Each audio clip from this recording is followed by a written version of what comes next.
Afternoon, ladies and gentlemen. Welcome to the VolState Sports Network. We have game number 2 in the women's bracket today in the TCCAA Region 7 basketball tournament. I'm Tim Reese. Jay Harper will have the play-by-play call today for Motlow State and Jackson State.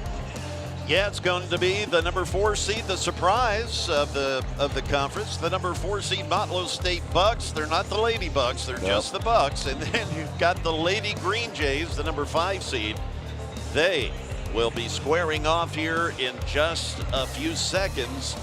So a very similar team in a lot of ways. However, Coach Kelvin Lester, he's at disadvantage today, Tim, as he has only got 7 players at his disposal for Jackson State. Get to tournament time, and that seems to happen to some of these teams. Injuries. Yeah, it's unfortunate.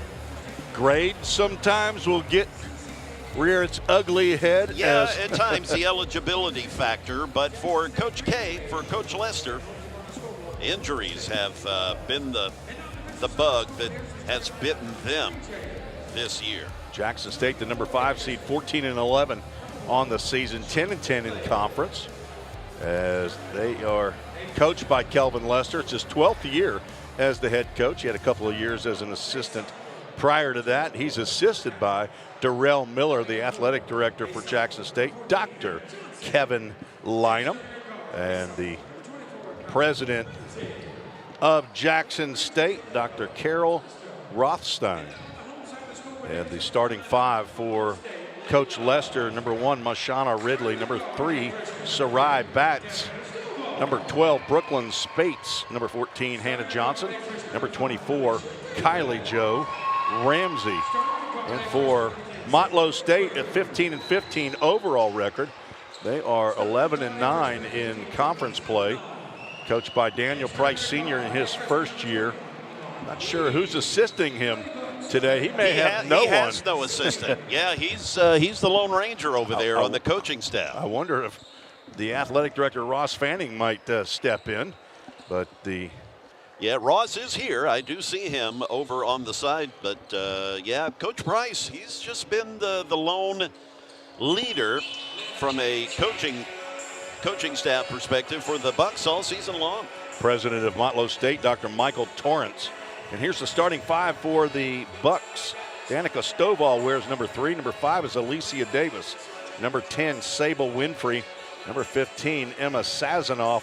Number 20, Anam Ali, one of twins. Number 11, Ayan Ali, is not starting, as we have our second straight game with identical twins. And the tap goes out of bounds. It'll be Motlow State basketball wearing their home gray, apparently. Jay Harper on the call. Thank you, Tim. Yes, the Ali twins, the sisters for Motlow State, Anam and Ayan, they are from Melbourne, Australia, and did not get their eligibility, did not get themselves registered into Motlow State until the winter break was over and the new semester started. But believe me, Coach Daniel Price Sr., he admits they're a different team with these 2 stars, and you will see that if you've not seen them play yet this season, you're in for a treat. As Danica Stovall, number 3 for the ladies at gray, the Motlow State Bucks, loses the handle on it. And we got a change on the starting 5 here from what was apparently given to our public address announcer. Didn't hear him announce it, but Katie Fletcher's in the game, not showing. Number 21, Katie Fletcher, and she has with the ball right now. Yes, Katie usually is in the starting 5. As she works it around the perimeter to Sable Winfrey, number 10. You'll notice Sable has that face guard. She has the basketball right now. She had her nose broken in the Walter State game, and she has been wearing this face guard, and she doesn't like it. Let's just say that. She will fiddle and fool around with that thing, which you can certainly understand as you perspire and you've got that thing on your face. I know the last time I saw them play, she eventually in the 3rd quarter took the thing off. She just couldn't stand it, but Coach Price telling her, look, you have got to wear that thing. Alicia Davis trying for 3 as the shot clock expired. Alicia, number 5, out of Hopkinsville, Kentucky, a 5'5" freshman. And Alicia, one of the playmakers. And the inbound now picked off by Winfrey, and there is Alicia Davis making a play for the Bucks. Winfrey knocks that ball out of bounds as Jackson State will retain possession. Our officials for today's game, the referee Travis Kiesler. He's assisted by Felicia Davis and Tiffany Daniel. And a big pass over to Ridley. I suspect we'll be saying her name quite a bit today. She's quite the player, number 1, with the basketball in her hands as she feeds it over now to Brooklyn Spates. And while Coach Kelvin Lester for Jackson State is limited in his personnel, the young ladies he has are quite talented, quite good. Hannah Johnson, number 14. She is an amazing player. I would not be shocked as she tries for a shot. I would not be shocked that we'll be announcing her name after this game as part of the award ceremony that will be taking place in between this game and our upcoming game between Dyersburg State and Cleveland State at 4 o'clock. Hannah Johnson now to the free throw line. She listed at 6'1", and I've stood next to her, and I got to look up at her. I mean, she's a big young lady, a sophomore out of Bells, Tennessee. Well, what are you, Jay? About 5'4", 5'5"? Yeah, on my tippy toes. Hannah averaging 17 points a game, and she is deadly at the free throw line. She's the last player you want to foul because she leads the conference in free throw percentage. And she scrambles for the ball now and flips it over to Ridley. Marshana now pulling up, and there's Sable Winfrey. She doesn't care if she gets popped in the face again as she is close in hand with her defense. Johnson fought for that rebound. A nice tap by Ramsey gets into the hands of Hannah Johnson. Ridley is guarding Winfrey. Now Katie Fletcher back over to Sable, the leading scorer for Motlow State, but the pass, I believe it was tipped as Hannah Johnson comes up with it and just pulls up for a quick jumper. Yeah, Sarai Batt's got a fingernail on that one. Alicia Davis handed the ball by Stovall. Now back over to Danica as she tries a three-pointer. It's short, bounces off the front of the rim. Winfrey will try that three and bangs it in. That ties us up at 5. As almost 3 minutes have already elapsed here in this first quarter. And Hannah Johnson. Did we get just a timeout whistle? I believe so. Not sure what happened there. They just heard whistles and they stopped playing. Kylie Jo Ramsey coming out of the game, number 24 for Jackson State. So Sable Winfrey already ripping that face guard off as Emily Denby got the pass, but then immediately took an extra step and is called for the travel. So possession now to the young ladies in black. That's Jackson State. And now Winfrey coming up after the pass was stolen, and that is Ayan Ali, number 11. She and her sister Anam, yes, they are twins, and they are dangerous inside, outside. They have already emerged as team leaders for Coach Price. And even though they joined the team midway through the season, as we mentioned a little earlier, their timing to get registered into classes and whatnot didn't happen till after the winter break. So they are indeed a different team with these two young ladies. And you'll see them both on the floor at the same time, and that is the case now. Ayan is now the second leading scorer on the club. She's played in 15 games, so right at half of the games, and she averages 15.5 points a game. That's number 11, who did not get the start. Sarai Batts driving, pulling up, and making the quick little jumper to tie us back up at 7. This is Anam. She gets it now to Winfrey, who passes it back out to Ayan Ali. In and out. And Anam gets the rebound and passes it to Ayan, who gets it back over to Winfrey. Sable over to Anam. And now inside, or at least trying to get it inside to Itty Martinez. But there is Hannah Johnson with the steal.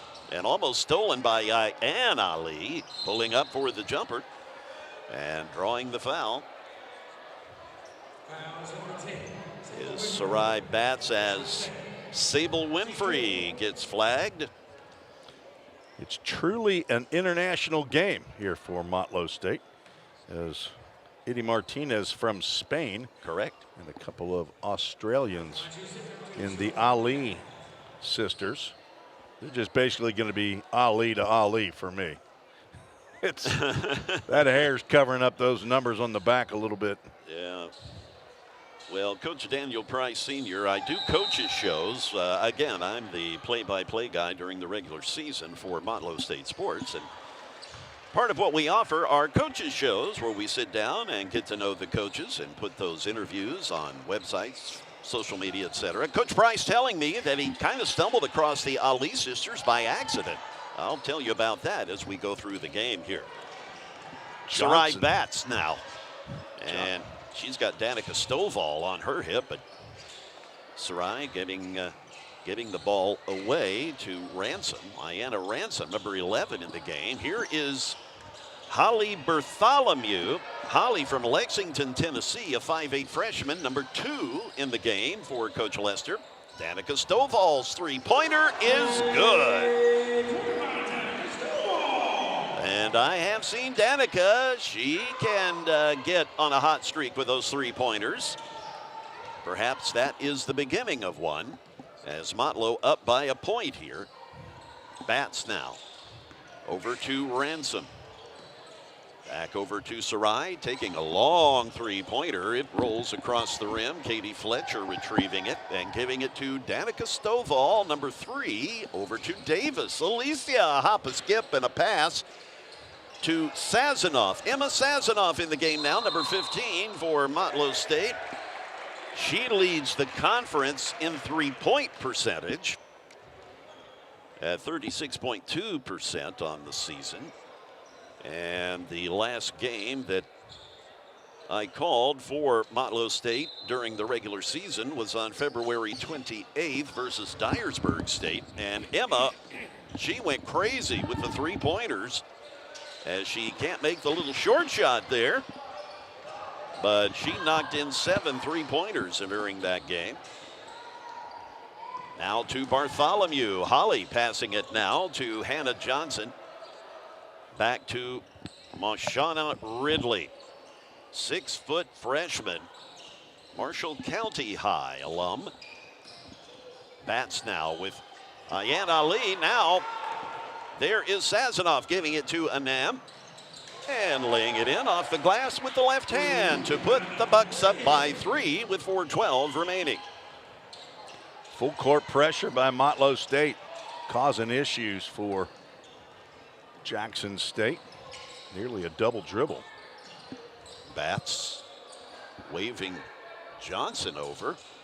Hannah now, the much taller player against Alicia Davis. Hannah taking the shot. It's off the mark to the left. Katie Fletcher to retrieve. Fletcher over to Alicia Davis. Now Anam Ali's shot is a three-pointer, and it is good. She's already scored off the glass with the left hand. Now fires that three-point shot. And all the way down the floor comes Ransom, but not able to put it in the bucket. Anam Ali in just 54 three-point attempts coming in, averaging almost 52%, which would lead the conference, but it's not nearly enough attempts to get there. As you said, Emma Sazanoff, the leading three-point shooter, and second is Alicia Davis, number 5 with 34.7%. The inbound to Ridley. Moshana with a spin, trying to get the shot away. And I believe Danica Stovall, yep, she draws, commits the foul. Danica, an impressive young woman. She is a mom, works, and goes to school full time. Juggling all that as a very young woman. That's not easy for an older parent. But she has managed to do all of that and continue to be a leader on the squad for Coach Price as Alicia Davis flies down the floor. Anam Ali gets it to Stovall. Now Emma Sazanoff back over to Davis, working it around the perimeter. Here is Anam's shot, not there. Who gets the rebound? It is Ransom for the Lady Green Jays. Here's Brooklyn Spates to bring it down now for Coach K's team. Giving it, nice bounce pass to Ridley. Keep waiting for her to catch fire. She and Hannah Johnson, two very impressive players. Hannah just defensively, offensively, you name it, as Ayan Ali lays it in. That puts the Bucks up 17-11. That streaking bullet was Brooklyn Spates, trying to bother that layup. Now has the basketball. Spates trying for the three, and it's a little too long. There's Hannah Johnson, that 6'1" height of hers, towering above everyone else that was there under the rim. And Hannah, again, not the young lady you want to put at the free throw line. 82.7%, leading the conference there. And I did see her against Cleveland State. She did not miss a free throw all day. She shot a bunch of them too. Comes in having shot 139 free throws, making 115. Coach Price having a cordial conversation with the official.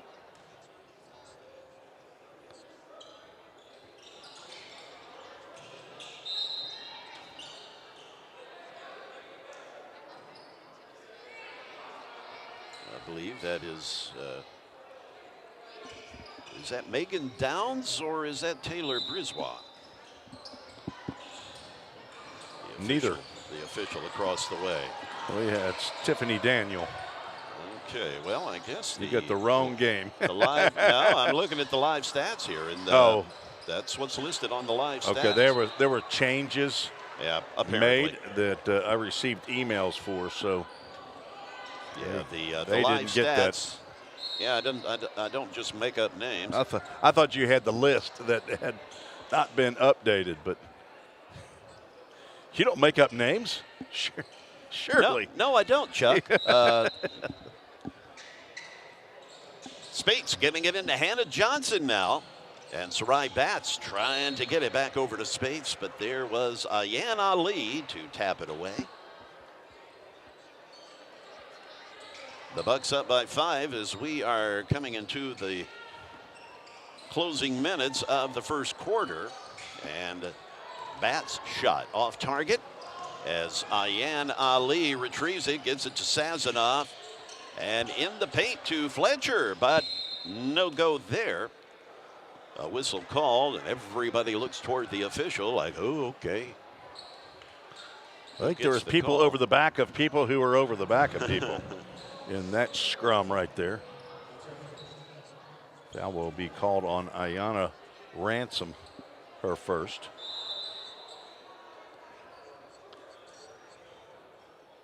.21 seconds put up on the shot clock.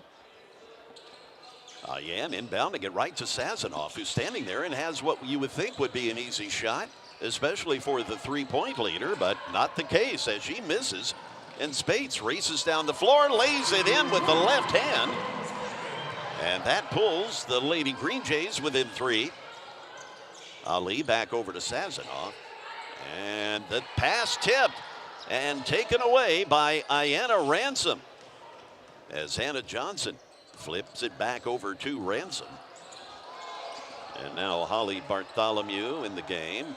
Back over to Spates.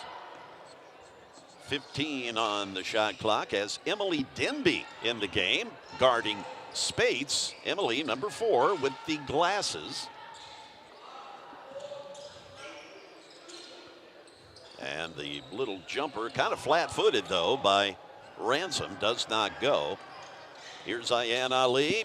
And, oh, just a pass behind Ransom. That was Sazanoff.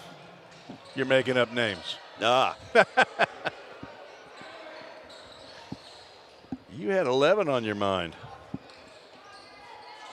Emily Denby, the granddaughter, a friend of mine, Jerry Bell, former Milwaukee Brewer right-hander. That was a while ago.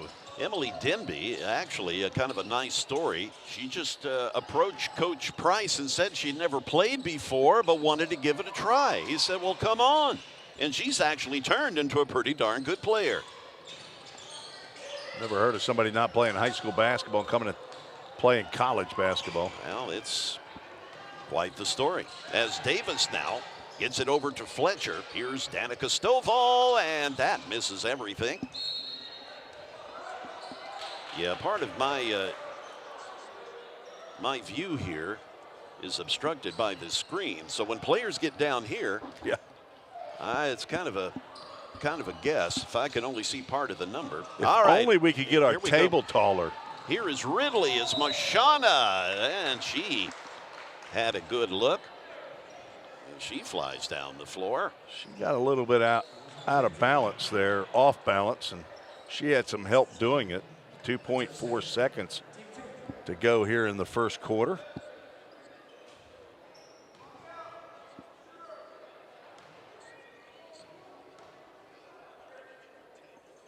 And sinking the first one.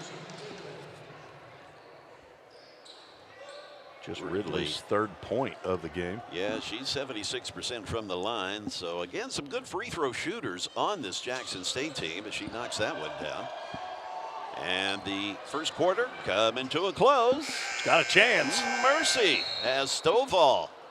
Darn near knocked that in. Leading three-point shooting team in the conference. We did Motlow have that State against Dyersburg State. Alicia Davis. She had all the world right there. She sunk 2.7 seconds, right? She sunk the half-court shot at the halftime buzzer. Right, 2.7 seconds. and brought it home. So we're going to take a break with Motlow State up by a point as the first quarter comes to a close on the VolState Sports Network.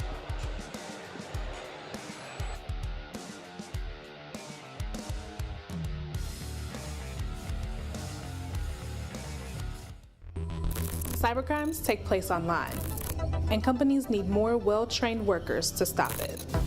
VolState is training me to help combat cybercrimes in the future. We're training them for those type of jobs that are out there. VolState CIT programs prepare students to earn industry standard certifications within the IT industry. I choose VolState because the future needs me now. My story could be your story.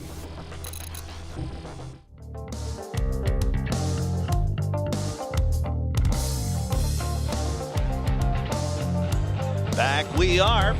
Jay Harper along with Tim Reese as the second quarter about to commence. And we've got a close one here, as we suspected we would, between the number 4 seed Motlow State Bucks and the Lady Green Jays of Jackson State, the number 5 seed. A point separating them here as we move to the second quarter. Sable Winfrey, one of the top players for Motlow State. Hadn't played a whole lot in that first quarter, really. Haven't called her name often. She has 3 points. One three-point made shot, and we got an over and back to begin, and that empty possession there by Jackson State. Not the way you want to start a quarter. On a simple inbound pass. Winfrey inbounding it to Davis, who is met by Sarai Batts. Now back over to Sable, who again had that face guard on. She's dealing with a broken nose, and Coach Price told me he was going to insist she wear that thing, but I guess he's changed his mind. Sable now to Stovall. And a lot of really good passing right there in that offensive possession, not Jay. a lot of awareness. Looked like they were trying to wind down the clock there. Coach Price stoic over on the sideline. Which honestly, I want to know how that happens.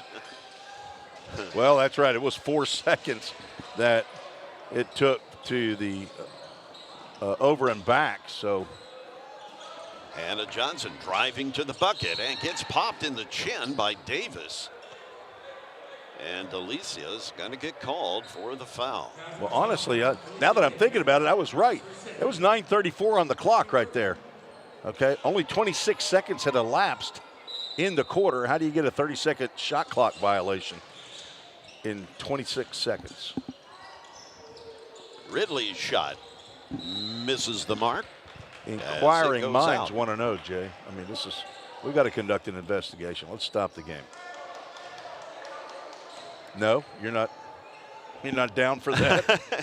That'd be like an overtime, wouldn't it, Jay? Yeah. I'm going to say it first. You jinxed, almost jinxed yesterday. Yeah, but we did have 2 overtime games in day 1. Alicia Davis trying for the 3. Bounces in and out. Rebound, Batts.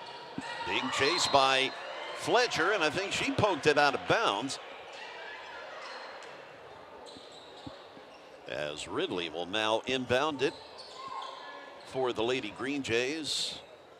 Jackson State down by a point. Inbounding it, and I believe it was touched again by a Motlow State player, that being Danica Stovall.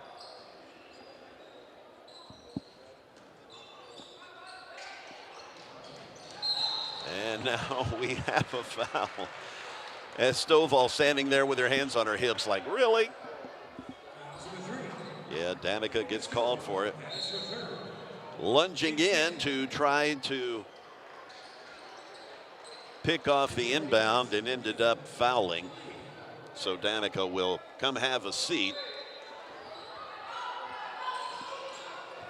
Sazanoff almost picked off the pass, but Kylie Jo Ramsey able to come up with it. Hannah Johnson now being guarded by the much shorter player, Davis.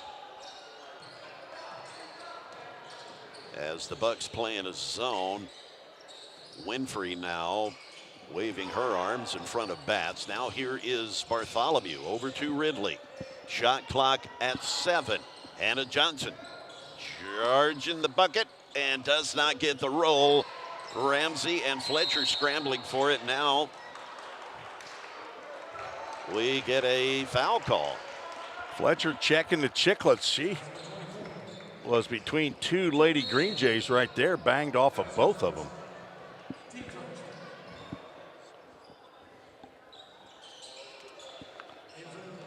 Sable Winfrey inbounding it for Alicia Davis. Again, Alicia, she's a Kentucky girl, Hopkinsville, Kentucky. As Sazanoff hasn't gotten her three-point sights quite zeroed in yet, as she misses that attempt. Hannah Johnson getting it now to Ridley. Ridley, a nice bounce pass to Ramsey, who's standing under the bucket. But finally, I think it may have been Ridley who got in there on the follow-up. And that long shot, no good. Rebound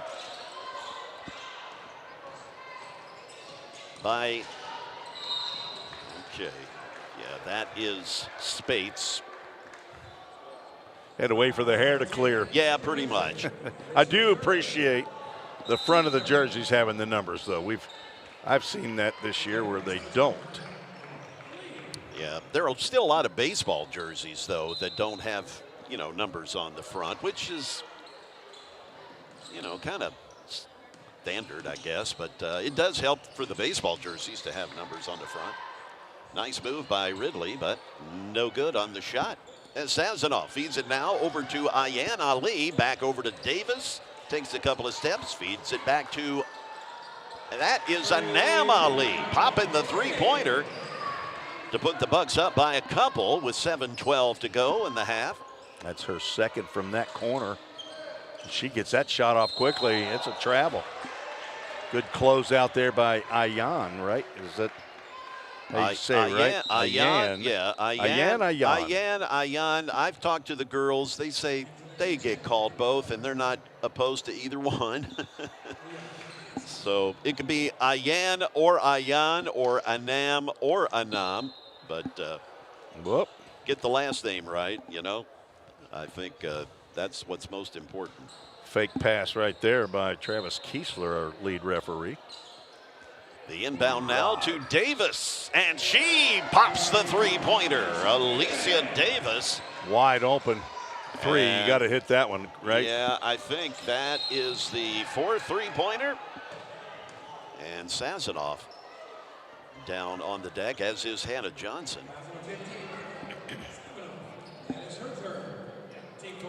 From Moore County down there in Jack Daniels territory, Lynchburg, Tennessee.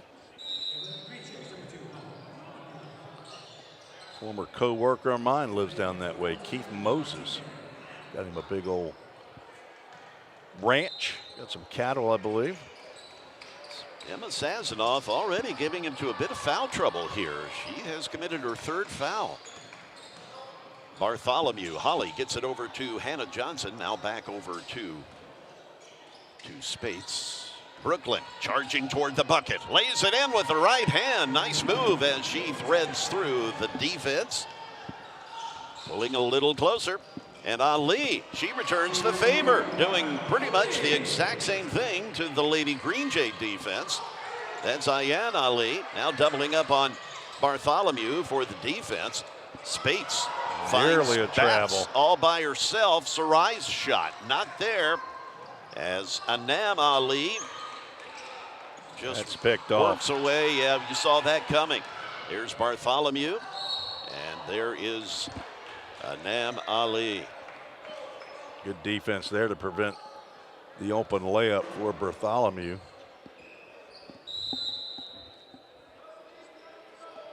Spates will inbound it. Emily Denby returning to the game as Katie Fletcher sits out. These two teams split during the regular season, each winning on the opposing team's court. As Batts just tries for the three-pointer, and she is off target. Foul charge on the rebound there to Ransom from Memphis, Tennessee. Went to Millington Central High School. 5'9" freshman picks up her second personal. Ayan over to Anam and back to Ayan. Now Ayan Ali giving it now to Denby, who gets it back to Anam, thinking about a three, pulling in, getting into the paint, has it stripped away. She tried that extra step that they used down there in Australia, and it didn't go here. Felicia Davis, the official, makes the call there. Sometimes you'll see that allowed. And the steal. Here is Anam feeding it back over to Martinez, who's in the game. Alicia's shot for the three, not there. Hannah Johnson pulling it down off the board. As Bartholomew arcs the pass over to Batts. Sarai to Spates with Anam Ali there. Now Bartholomew's shot is too long. And the hustle by Johnson trying to save it. As Alicia Davis will inbound it with 5:11 remaining in the half. Keep in mind, after this game, we will have the awards ceremony that will be carried here on the VolState Sports Network. And we'll attempt to talk to perhaps an award winner. Martinez feeding it over to Anam Ali. Her shot way off target to the left. She's not dialed in yet on the right side. Dialed in over here on the left. Spates, nice pass. Nice pass over to Ransom to pull within three. Alicia Davis quickly scampering down the floor. Back over to Ayan, and her shot from there, no good. Both of the previous games were fairly blowout contests. 16-point win by Jackson at Motlow, and then a 24-point win by Motlow at Jackson. First game was at Motlow. Little shake and bake there from Batts, and the shot doesn't go. She goes to the floor after being fouled. Emily Denby called for the foul, so she'll check out as Katie Fletcher returns to the floor.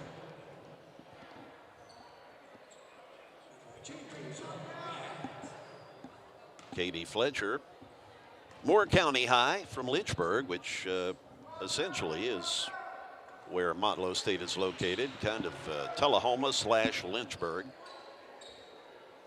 Yeah, I always think of it as Tullahoma. There are a lot of Lynchburg people on the Motlow State athletic teams. Down the floor is Ayan Ali. Now Anam has the basketball. Back over to her sister, who feeds it into Katie Fletcher. She does a little run around up under the rim, gets it back to Anam with a nice touch, puts it in.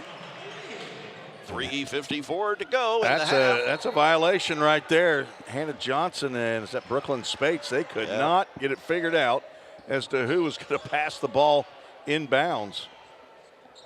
Somebody's got to take charge there. Coach Lester standing there with his hands on his hips like, come on. We got to do better than that. Yeah, you'd think that would be elementary there. Brooklyn Spates, her first foul will send Anam Ali to the free throw line. Anam, pretty darn good shooter from there at almost 84%. And connects on the first one.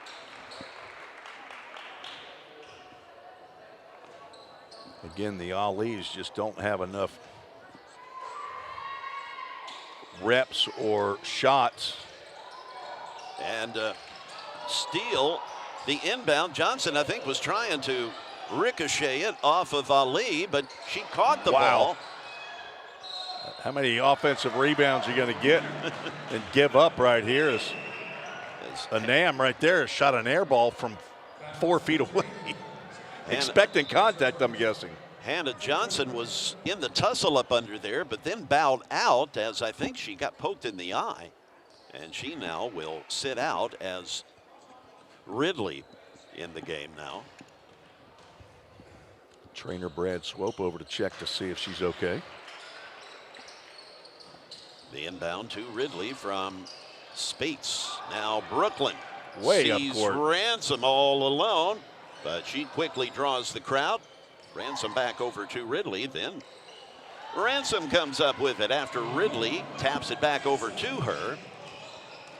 5-point lead for the Bucks, who come down on offense. Ayan Ali, nice spin, gets it over to Anam. Now back to Alicia Davis, and it is tipped away as Bartholomew comes down the floor, lays it in with the left hand. It's a steal and 2 points for Holly Bartholomew from Lexington, Tennessee. 5'8" freshman. Martinez now gets it to Ayan. Bounce pass near the free throw line to Fletcher as Alicia Davis loses the grip. Heads up. Ayana Boer, our floor camera operator on that side. On the opposite side, Nicole Smith handles the mobile camera as Hannah Johnson is deemed fit for duty, checks back in to the game for Jackson State. As Ransom checks out. Whoa. And here we go with A regen now by Spates. I have no idea where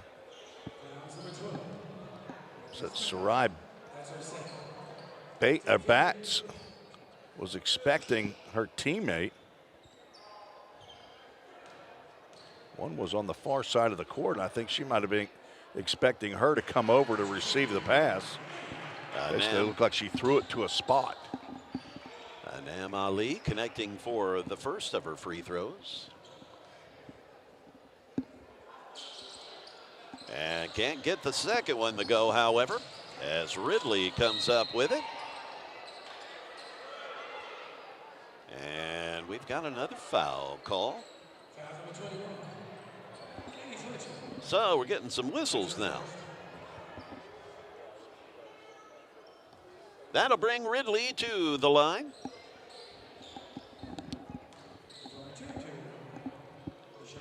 As Marshana steps to the line, we have been conducting coaches primarily with the interviews, however, with the coaches, primarily with coaches that are leaving at halftime. So we will attempt to do that as Ridley sinks another free throw. We will attempt to do that with the leading coach at halftime. Nice. As Nam Ali easily with the reverse puts it in. Here, Spates racing down the floor. Gets it over to Sarai Bats. Bats looking for somebody in a black shirt. Finds it with Holly Bartholomew. And now over to Ridley.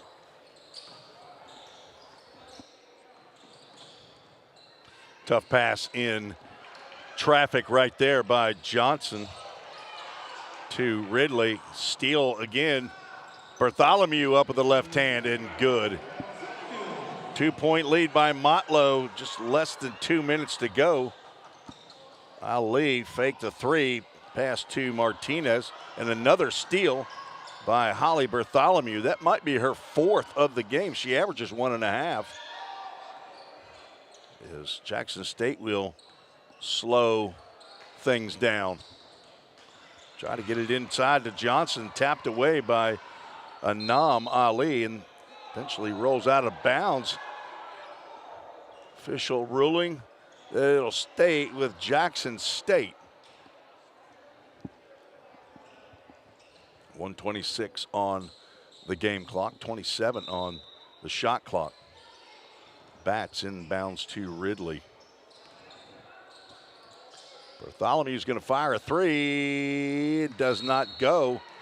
And Ridley's going to be caught for the harm against Davis. It's only her first foul, but it's the team's fifth foul, so Davis will go to the free throw line. Alicia Davis, 5'5", freshman from Hopkinsville, Kentucky.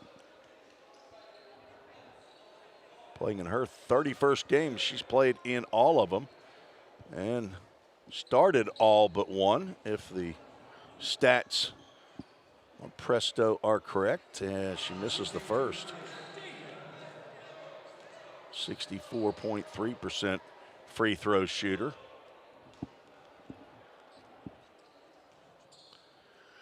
Spins and fires.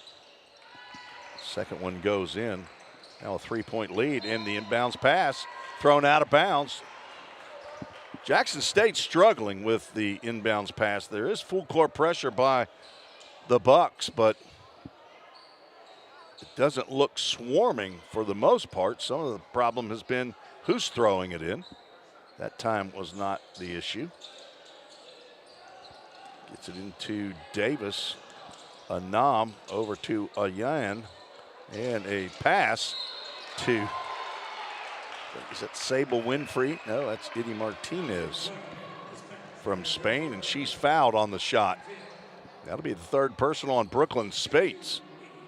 Right here at the end of the first half. That's not ideal. Or head coach Kelvin Lester. First free throw is good by Winfrey. She's a former Pioneer from Warren County High School in McMinnville, 5'8" freshman.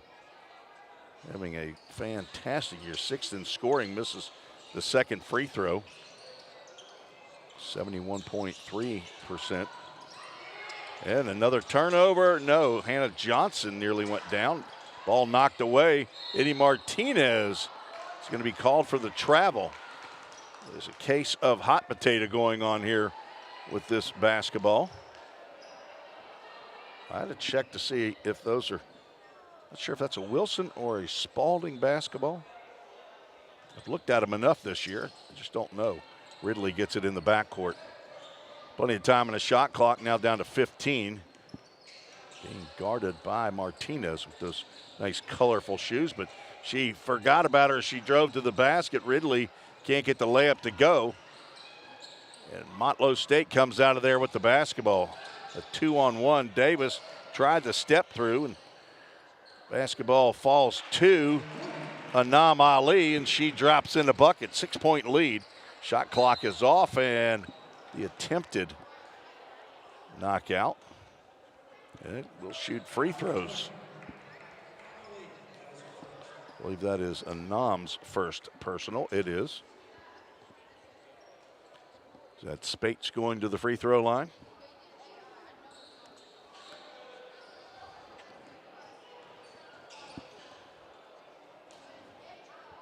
Brooklyn drains the first. 5'8", sophomore from Jackson, Tennessee.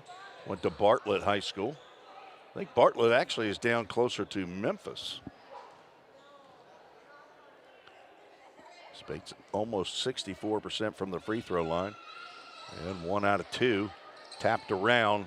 Ayan Ali with 23 seconds. Up court. Almost another steal by Bartholomew's. Martinez. And there is Bartholomew's steal. Up court to Batts. Her shot bothered. Rebound, but knocked out of bounds by Ridley with 5.5 on the game clock. Full court. Motlow State has to go. They got all 5 of their timeouts. Wonder why they wouldn't use one of it to advance. Maybe you can't do that till the fourth quarter. I actually don't know that rule. But a shot for 3 at the buzzer is no good. Ayan Ali's just kicks off to the left. And Motlow State leads 38-33. Jay Harper will attempt to track down head coach Daniel Price Sr., and he does. Jay Harper. Coach, you know, they've got 7 players on their roster over there, man, but they're giving you one heck of a run. Well, they're playing hard as they can, and, you know, being down the numbers, they're doing a really good job. But I wish we can just get up and down a little bit. It's too many calls. It's stopping the stoppage of play entirely too much for both teams. So neither team can really get into a rhythm right now. So what do you emphasize to your team in the locker room? Just what you described about getting in that rhythm? Yeah, so, you know, we got to adjust to the refs because the refs are calling a lot of calls, so we definitely got to adjust to them to where we are not just picking up silly fouls and stopping the play.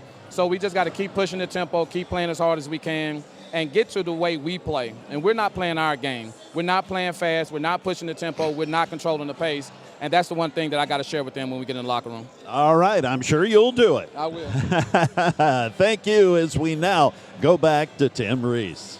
38-33, Motlow State with a 21-point quarter lead here at halftime by 5. We'll be back with the third quarter in about 15 minutes. You're watching and listening to the VolState Sports Network.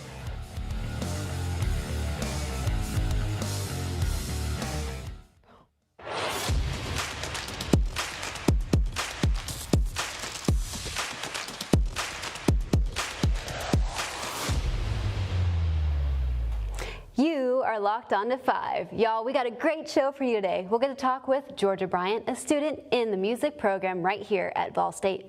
But before that, let's go on over to the Student Says segment and see what's going on there. Are you ready? Let's go.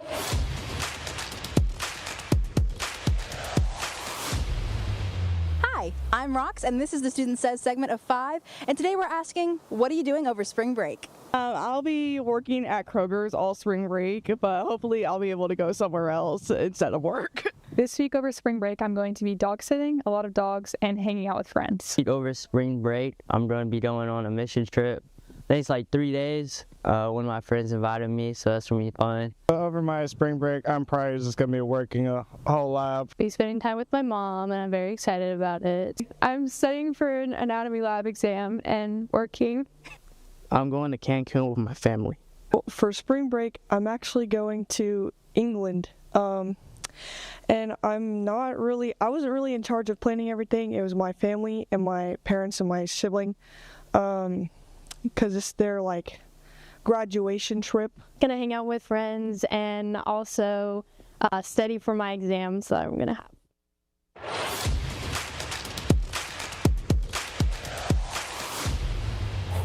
Hey girl, thanks for joining us today. Of course, thanks for having me. Okay, so tell me, you're in the music program here. What all do you do? What are you part of? What's going on? So I'm a music AFA major, so I take a lot of like private lessons and do a lot of ensembles, and I also have a lot of music theory and ear training classes. Okay. That kind of makes up the majority of the major. Okay, cool. So like, are you a singer? Do you play instruments? Like, what do you do as far as in the music? I'm mostly a singer. I've been writing songs since I was like 5 or so. So I play like a little bit of piano to accompany myself, but my voice is my main instrument. Yes. There you go. I was talking with Ben Graves, our professor here earlier, and he was telling me that you're part of the jazz ensemble. Like, tell me about that. I am. This is my first semester doing it, but I've really been enjoying it. It's cool. It's a lot of like improvisation, which is a good challenge for me. Oh, fun. Yeah, and we get new pieces all the time, and we have to learn them really quick. I bet. It's like super fast. Yeah. So do you sing in that too? I do, yeah. Awesome. So like, how big is the ensemble? Like, how many people are a part of it? This semester we have a pretty big one. I think it's 13 or 14 students. Oh, wow. But sometimes it's only like 8 or so. Okay, that's pretty cool. Like like what instruments are a part of it? Like what makes up the whole group, I guess? It depends on the semester. Yeah. But we've got a couple vocalists. We've got a drummer. We've got a sax player. We've got 2 trumpet players, and then we've got a few guitarists, a clarinet player. Okay. And we've got a pianist too. Oh, perfect. Okay, so like, how do you become a part of the ensemble? Like, how'd you hear about it? I know about it because of the department I'm in, but I think non-music majors can be in it too. Okay. And you don't have to audition for it. You can just sign up. Oh, perfect. So if any other students wanted to join, they could? It's called the Commercial Music Ensemble. Okay. Good to know. Okay, one last question. This is my surprise question for you. This is so random. If you could be a dipping sauce, what dipping sauce would you be? Ooh, I'm actually not a big sauce person. Not a big sauce person? No. Maybe a seasoning? Ooh, tahini. Tahini. Perfect. Well, thank you so much, Georgia. That's all we got for you. Thanks for having me.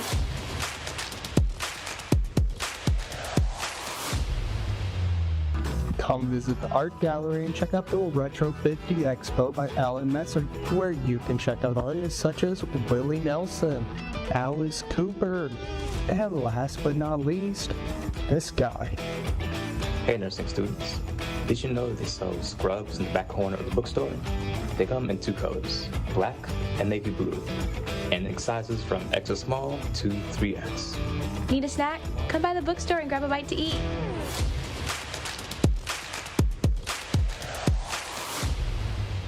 And one last thing, spring break starts next week, which means there are no classes. Take some time to relax, recharge, and enjoy the break. We'll see everyone back on campus soon. Well, that's all we got for you for 5 segments in 5 minutes. Please don't forget to like and subscribe to this YouTube channel. I'm Jessica Meyer, and y'all have a great spring break.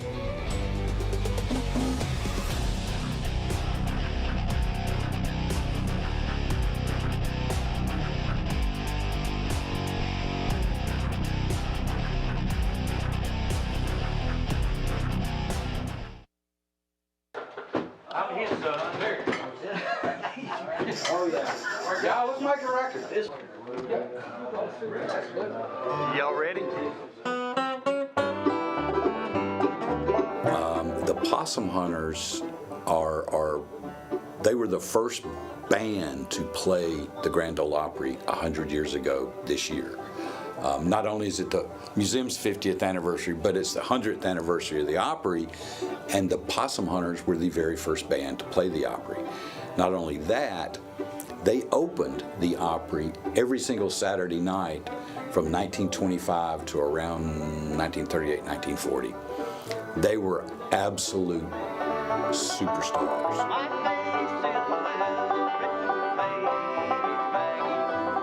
I'd go back to my great-granddad, who was also with the Possum Hunters when his Uncle Monk played for him. My granddad was Martin Presley, George Martin Presley, and they called him Shorty. And if you ever saw a picture of him, he wasn't much bigger than the banjo that he played, but I remember as a little kid sitting around with him. You know, of course, he passed away when I was still young, but I still remember hanging out with him in the yard, and that's all he loved to do. He still, till his old age, till his dying days, that's all he wanted to do was play the banjo. As a matter of fact, that's his banjo back there behind me. We got to play that on this album. Luckily, I put a few things back on it because it was missing a head, and I had to make it playable again. But that's still the original, roughly 130-year-old banjo back there that he learned to play on. My uncle, he tells a story that he was asked to join the Possum Hunters, but he turned them down and suggested that my uncle Monk, as he was known, his name is Noel, that he might want to play with them, and he did.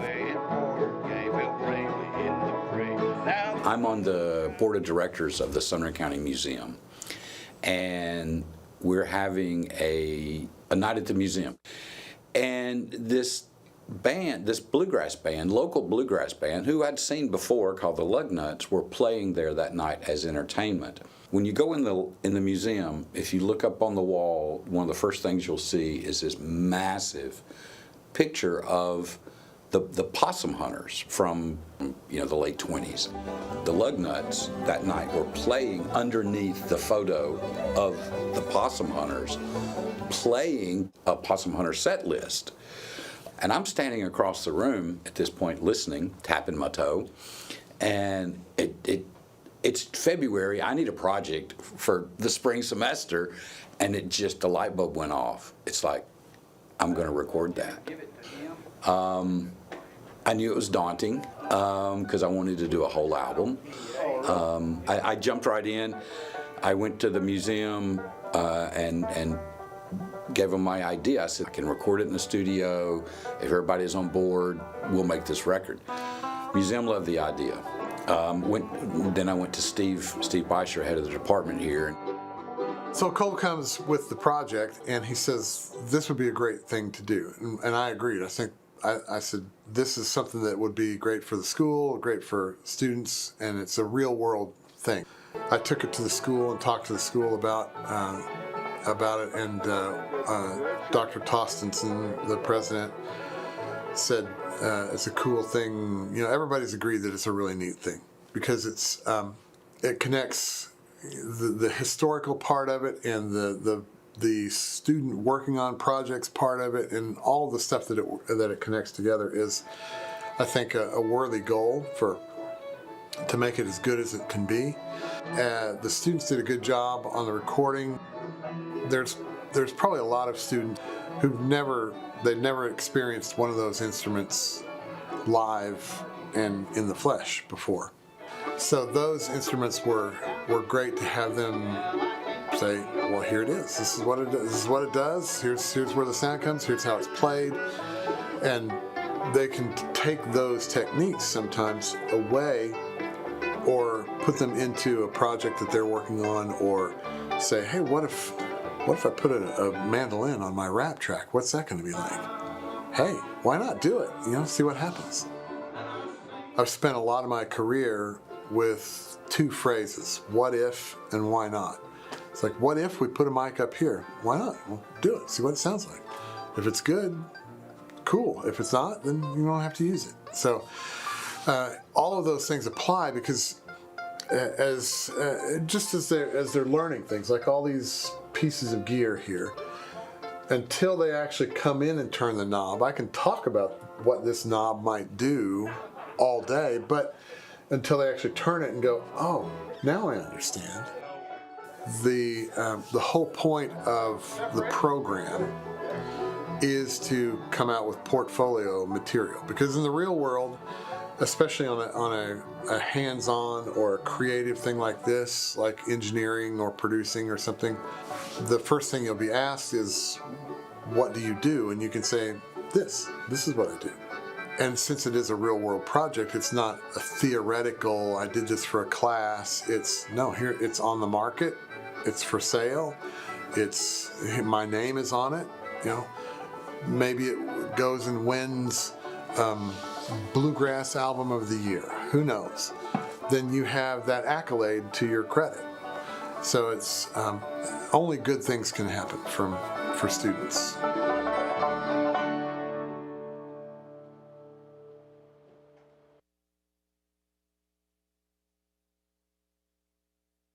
Hey Jake, that personal price you gave me was a home run. I can't wait to give you some free baseball lessons. Man, I'm really excited about this myself.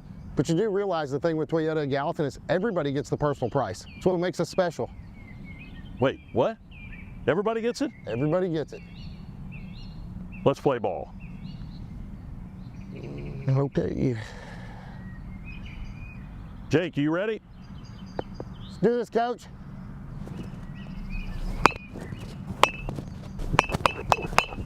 Hey, Coach, this is pretty easy. We'll see about that.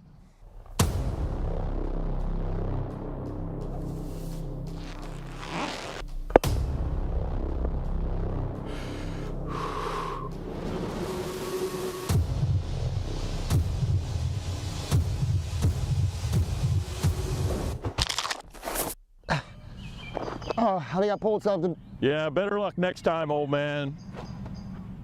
I think I'm done, Coach. Call 911.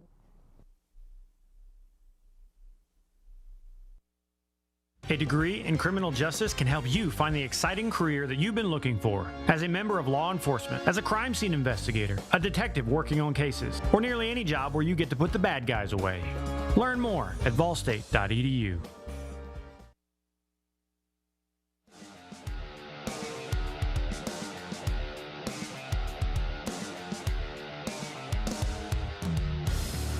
And welcome back. We're here at the Pickle Field House on the campus of Volunteer State Community College, just getting ready to start the second half of the Motlow State versus Jackson State. Motlow with the 5-point lead, Jay. Yeah, I mean, as Coach Price was telling us at the little halftime interview there, he doesn't feel like either team has really gotten in their rhythm, and frankly, neither team's shooting all that well. I mean, the Lady Green Jays at 26%, I believe, and the Bucks only at 30-some-odd percent, 36%. So, yeah, both teams kind of off their game a little bit, but we'll see what happens here as the third quarter and the second half about ready to get underway. Big assist right there by Barry Inslee. Sometime camera operator, sometime chair pusher inner.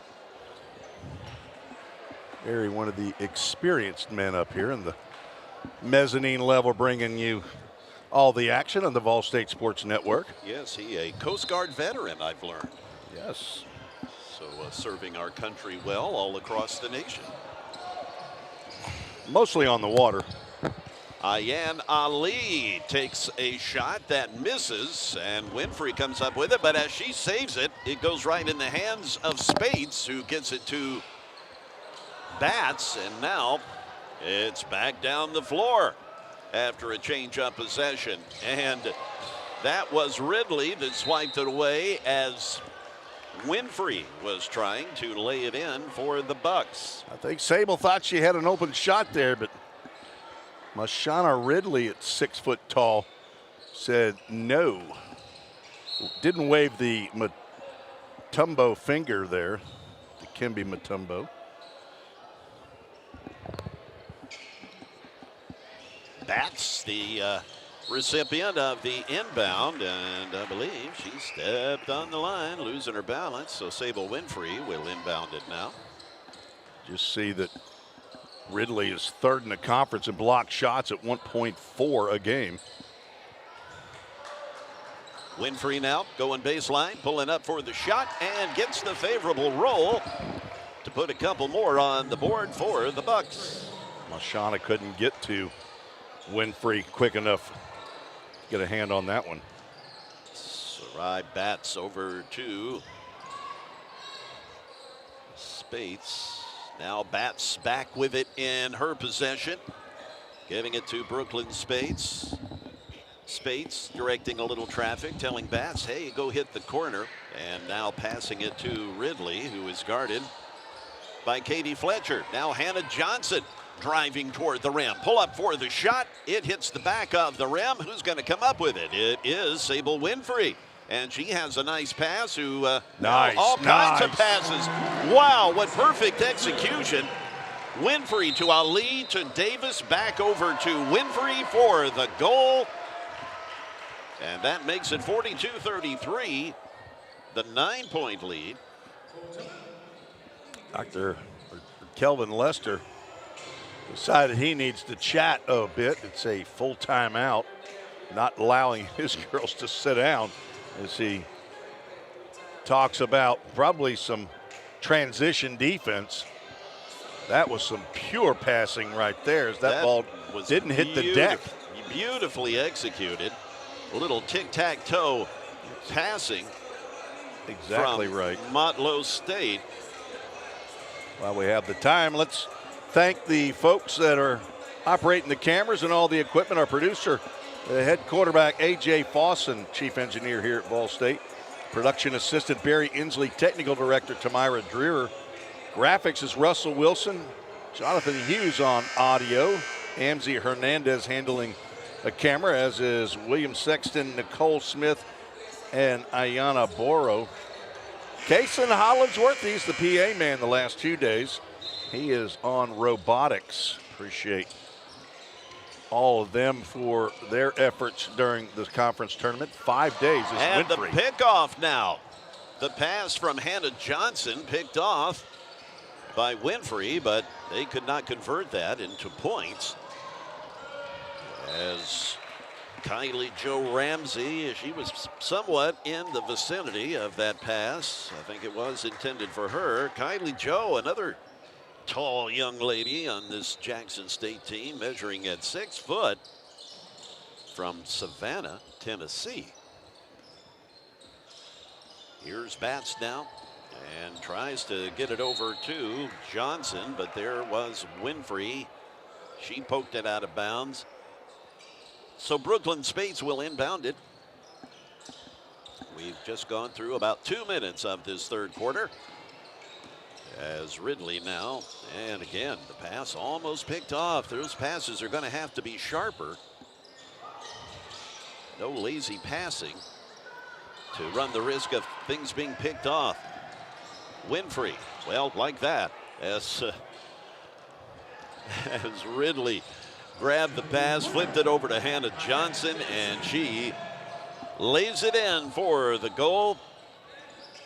As Ayan Ali gets it over to her sister, Anam. Now it is Davis getting it to Winfrey, and Sable makes the nice, easy little shot. Sometimes those shots aren't that easy. You're so right. We see them miss quite a bit. It's called a mid-range jumper.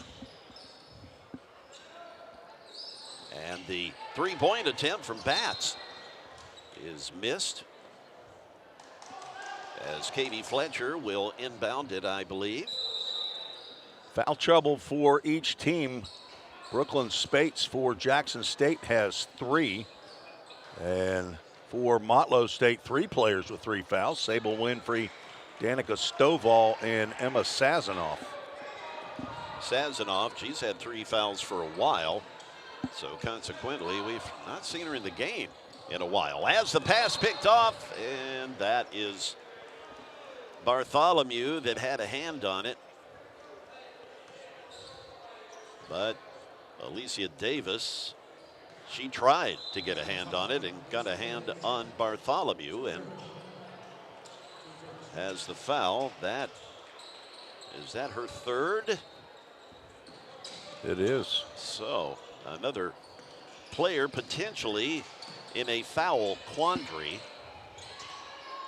11 steals now for Jackson State. I'm going to guess Holly Bartholomew has 5 of them. Spates posting up, turning, jumping. Can't get the shot to fall. There's Danica Stovall with it. with a quick pass to Winfrey. Sable weaving in and out. Gets it to Ali, who's right under the bucket. Anam Ali. Nope, that's Ayan Ali. Even I do it. As Bartholomew now with the inbound pass. And she takes it to the rim all by herself. Just kind of tossed it up there. Got lucky as it banked off the glass to put 2 more up on the board. Down by 9 are the Lady Green Jays, and we have another whistle.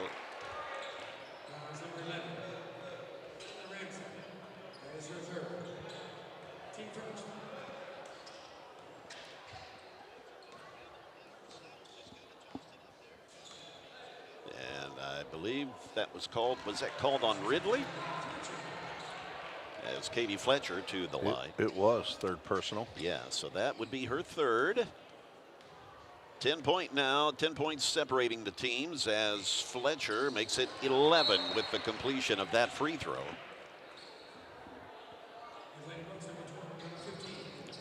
Bartholomew's only played in 10 games this year, did not play in the first half of the season. It played 5, sat out 3. Not sure if it was due to injury. That's played in the last 5 games.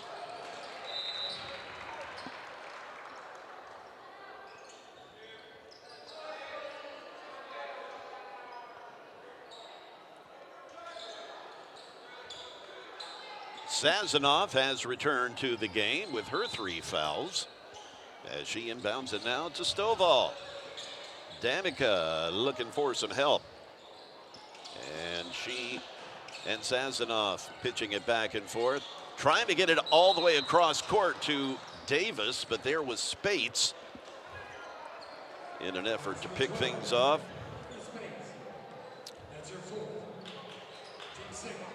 So a 4th foul for Brooklyn Spates. And Coach Lester really can't afford to run the risk of losing too many players to foul trouble, as he only has 7 on the roster here today. And the press now as Spates runs down the floor. She's going to be on the positive side of a foul there. She picks up the personal of Ayan Ali. Ridley will inbound it with Sable Winfrey jumping up and down in front of her. Now here is Holly Bartholomew, and she finds Ridley, and the pass deflected a bit but still collected by Ransom. Her shot no good. How many layups has Jackson State missed here in the half? It's at least 3. Winfrey tried to pass it, bounce pass it baseline over to Sazanoff, but there was Hannah Johnson to ruin that plan, and she lays it in with the left hand. Hannah Johnson went coast to coast. Talented player. As that bounces off the rim, and Sazanoff with 3 fouls fighting for that rebound. And nobody can get it in the bucket. A jump ball possession arrow to Jackson State. Motlow up by 9 here with 4:45 to go in the third quarter. A couple of bucks, don't call them does. Davis and Winfrey will sit for a bit as Katie Fletcher and Ayan Ali are Anam now back in the game, number 20. Here's Bartholomew. Nice little spin move to evade the defense. Now she pulls up and now takes another progression toward the bucket as Hannah Johnson finds Ransom, but she can't control the pass, and the easy lay-in for Anam Ali after Ayan grabbed it and passed it over to Anam. 50-39. 4:16 to go in this particular quarter as the shot from Batts is short. Here is Sazanoff to bring it down the court now. Emma inside to Fletcher, now back outside to Danica. Danica Stovall. She from Winchester, Tennessee. Now Stovall working it and getting it back to Fletcher on the inside. And Katie's little short jumper does not go. Hannah Johnson being met by Ayan Ali. Hannah will inbound it on the tip that forced the possession change. Or at least the last touch was by Motlow State. Bats now and has her pocket picked. There is Ayan to get it to Anam Ali. Again, these two players, they have been difference makers. Coach Price, the first to admit that for his squad since they came aboard. Ayan right there with a chance. She had a free clear lane to the bucket after the steal, but she decided to get the assist, give her sister the points. Well, that's one thing that Coach Price has pointed out about the Ali sisters. No selfishness. Of course, he claims that all of his players are that way, but especially with Anam and Ayan Ali. Though they've probably been playing with each other for most of their lives. True. And again, Coach Price just kind of stumbled upon them by accident. He went to watch a tournament and met their mother, who said, "Hey, I got some daughters that play." "Oh, really?" "Yeah, well, here's my card. Have them get in touch with me." And they did. They worked out for him, and he's like, "I can't believe this." I mean, he said, "Do they have any cousins?" "Yeah, I've hit the lottery here." So that's kind of how that came about. Here's Ridley now. Almost out of control. And that shot by Ransom, not there. Here's Sable Winfrey. Broken nose and all, flying down the floor, and the lay-in does not work as Ransom comes back up with it. The long pass over to Hannah Johnson. She's chased by 2 Bucks.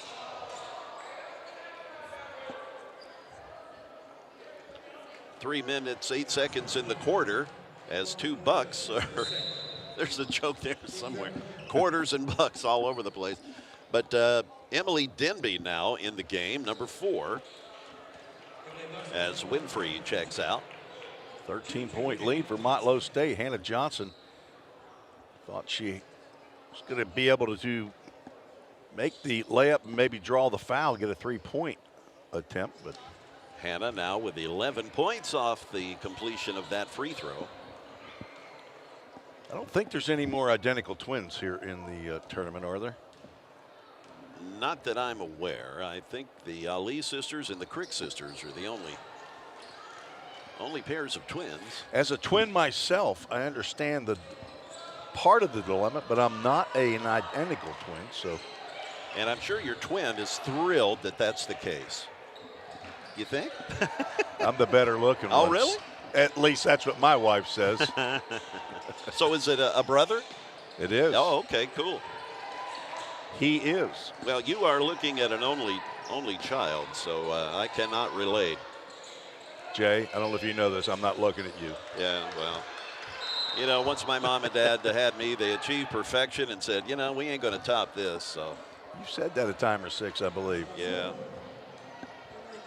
2:35 to go here in the third quarter. Motlow State with somewhat of a healthy lead, as they have been able to chip away and extend their lead. 5-point lead at the half for Motlow. It was only a 1-point lead at the end of the quarter. 17-16, 38-33, as it's 2-point free throws for the rest of the quarter for Jackson State. Both teams have improved on their shooting percentage from the half to some degree. Motlow State up to 39%, where they were at 36. Jackson State up to 30%. They were at 25. Bartholomew has not shot a lot from the free throw line, but 70%. Yeah, that's one area that one area that the Green Jays have really exceeded on are the free throws compared to Motlow. Well, they're number 1 in the conference as Johnson gets that one to fall. Yeah, and I think a lot of that is due to Hannah Johnson and her stellar free throw percentage. Yeah, the Bucks only at 63% from the line, whereas Jackson State at almost 79%. And as you say, Bartholomew pretty well accumulating most of them. Big inbound over to Hannah Johnson, and she lays it in. That was too easy right there. I don't know what happened with Motlow. Yeah, they were just kind of flat-footed, caught him asleep defensively. Ayan Ali over to Stovall, thinking about a three, but then pulled it down. Working toward the baseline, feeding it over to Sazanoff, and she finally gets that little jumper to fall. She's had a bit of trouble with that today, but able to knock that one down. Batts with the pass and pulls up over to Bartholomew. Holly just goes toward the bucket, pulls up, and makes the little short jumper. 1:30 to go in this third quarter. The pass over to Ayan, who gets it to Anam Ali, and that draws the whistle. She just threw up a shot off that backboard. I'm pretty sure her thought was this might have a 10% chance of going in, but maybe I'll get to the free throw line. That was 100% accurate.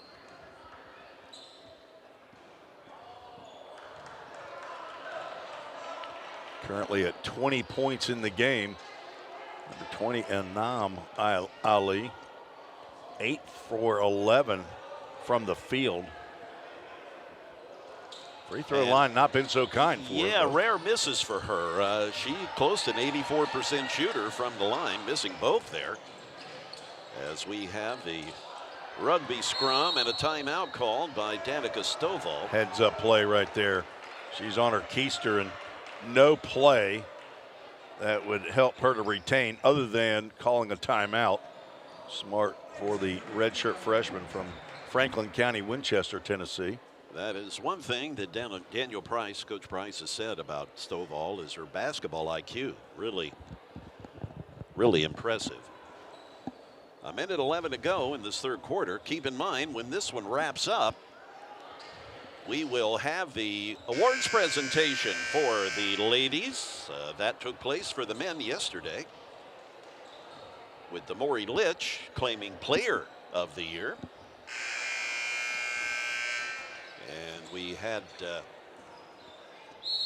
a number of players on, well, just about every team had somebody represented with the all-conference teams, whether they be first or second all-conference teams.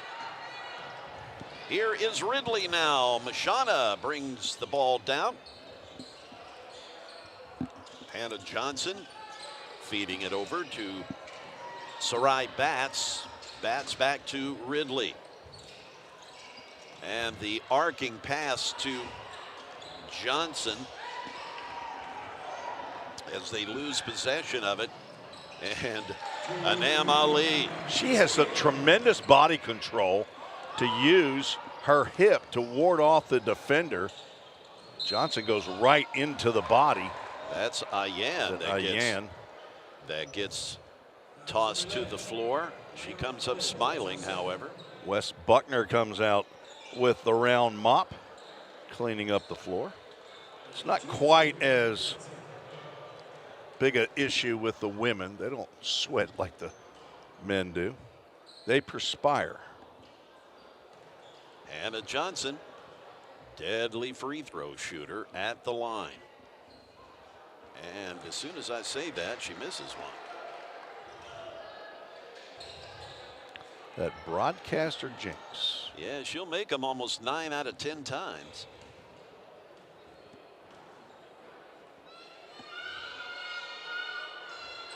And she collects that one. 10-point differential with the Bucks on top as this third quarter winds down. 20 seconds to go in it. Stovall with the pass and back over to Winfrey, giving it to Ali up under the rim. And Anam collects another bucket off the glass with the layup. Here's Bartholomew, and she has, I tell you what, she's an impressive young player, freshman. She has really played well in this game. Excellent. You wouldn't think so with body composition, pretty thin. Looks like she might be frail, but not afraid to get in there. I think she's probably got 5 steals. But let's take a break as we will get ready for the fourth quarter. A 10-point lead for Motlow State. We'll be right back.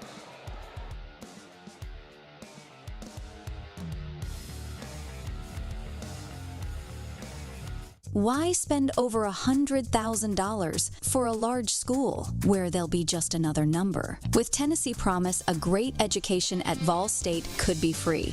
Here at VolState, everyone is a part of the family. We offer small class sizes, close to home, with plenty of support from staff and faculty, full of moms and dads. Help them reach their full potential and find their own path. Help them find it at VolState. Go to volstate.edu today to get started.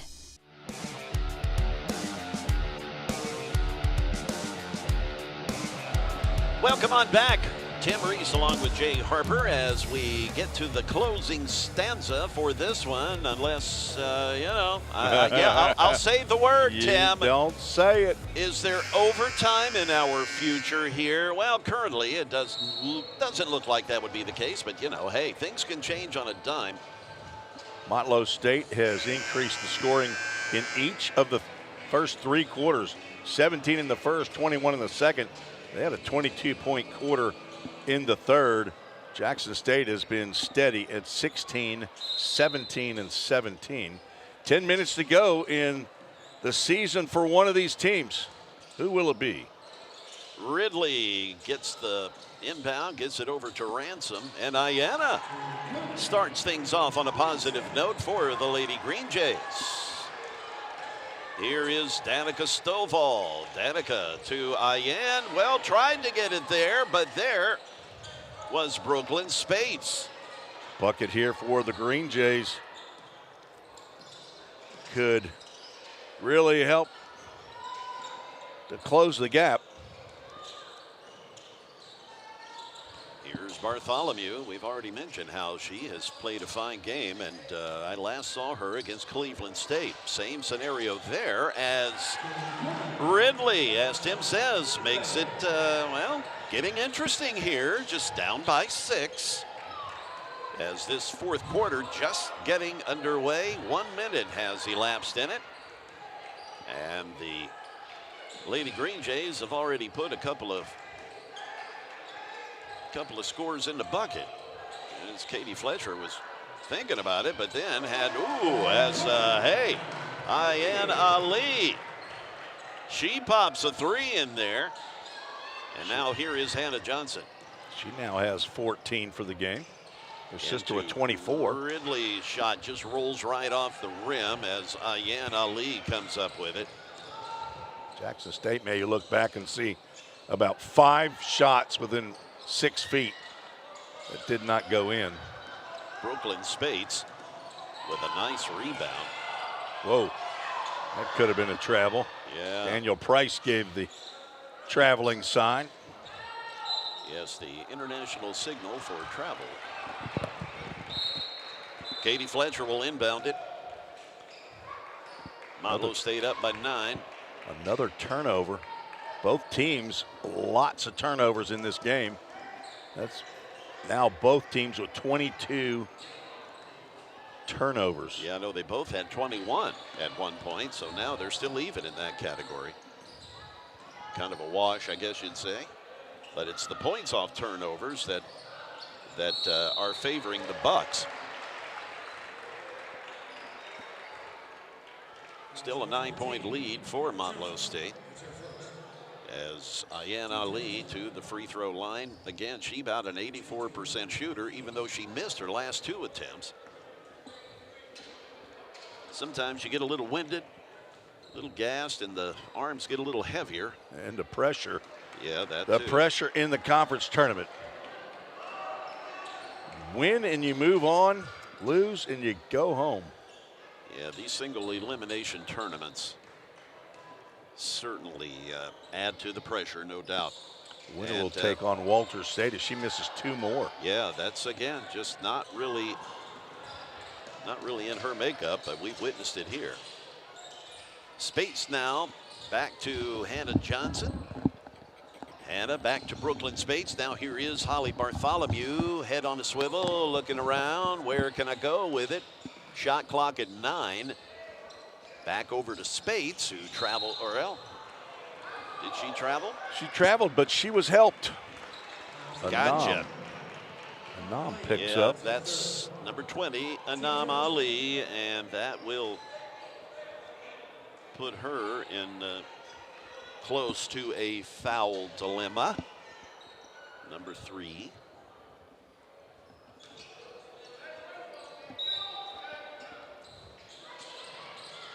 Spates with the inbound to Ridley, who tries the three-pointer. Not there. There's Anam Ali. The rebound. The pass to Sable Winfrey. Now over to Alicia Davis, who's been a little quiet. Her shot no good. As Ayan, I believe, last to touch. Jackson State still has not made a three-point shot. I believe that was their 14th of the game. Motlow State 6 of 24, 25%.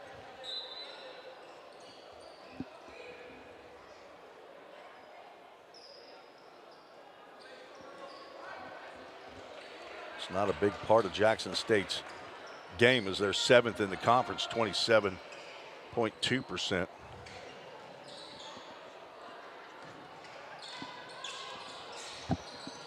As the bounce pass now from Batts over to Bartholomew.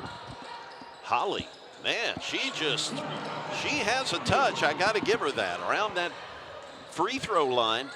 She likes the glass, doesn't she? Yeah, she lets it loose around there. She has got that figured out.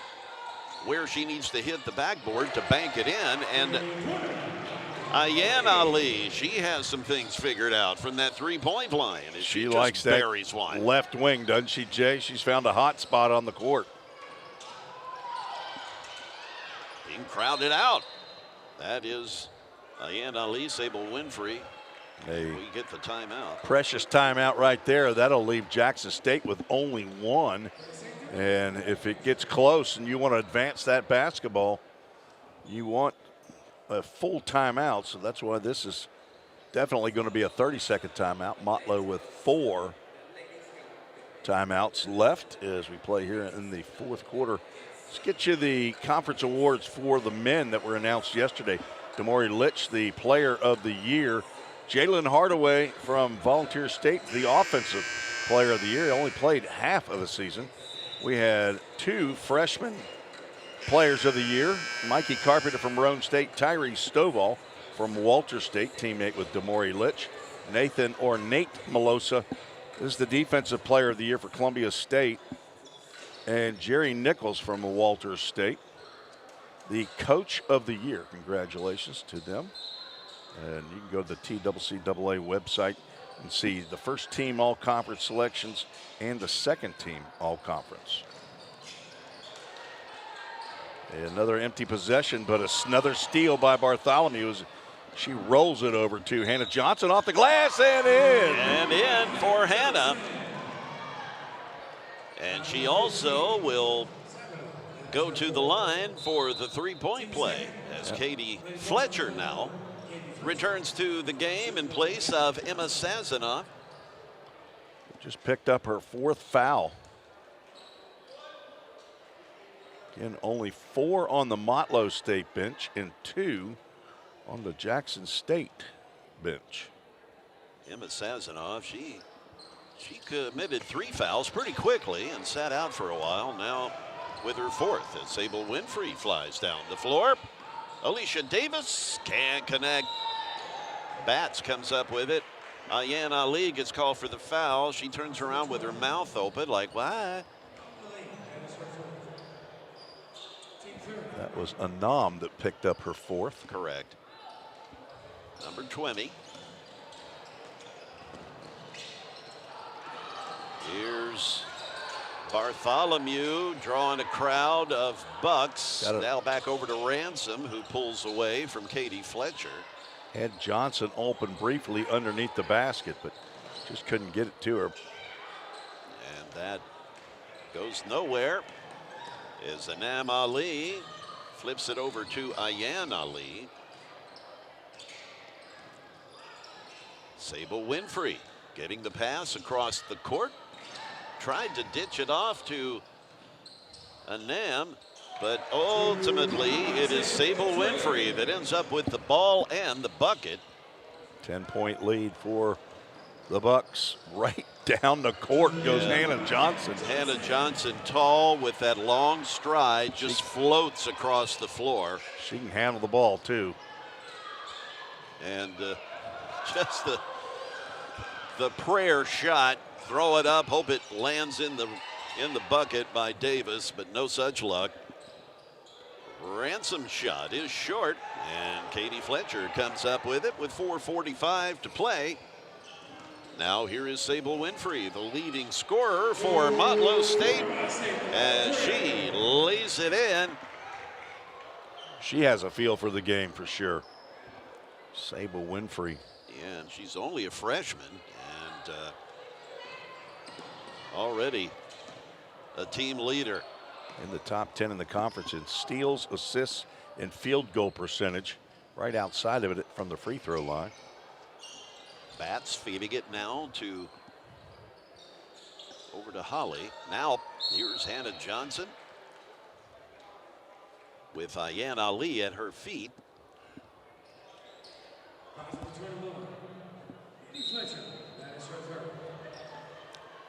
Katie Fletcher with 3 fouls now.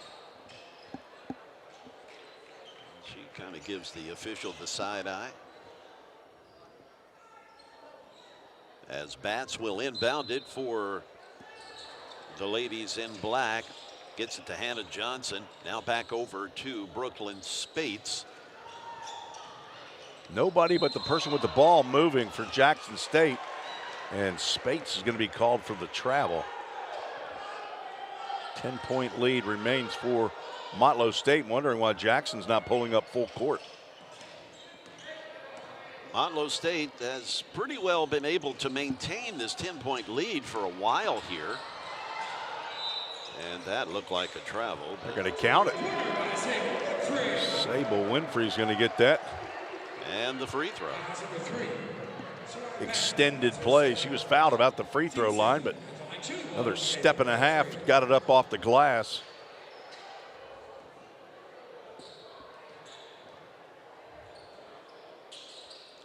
Drains. 3-point play. Jackson State may be running out of gas here. Motlow State picking up full court. And the pass over to Bats, who just hands the ball to Hannah Johnson. And why not? At 6'1" and right under the rim. She lays it in. Sable Winfrey has just really turned things on here in the latter portion of the game. That not the way that was intended. She thought she saw one of her teammates flash to the basket and had to get rid of it quickly. And now the full court pressure. Bartholomew knocks it out of bounds. Trying to make amends for her past to the Jackson State Ghost. 9-point lead with 3:20 remaining. Again, keep it here as we will be bringing the women's award presentation to you.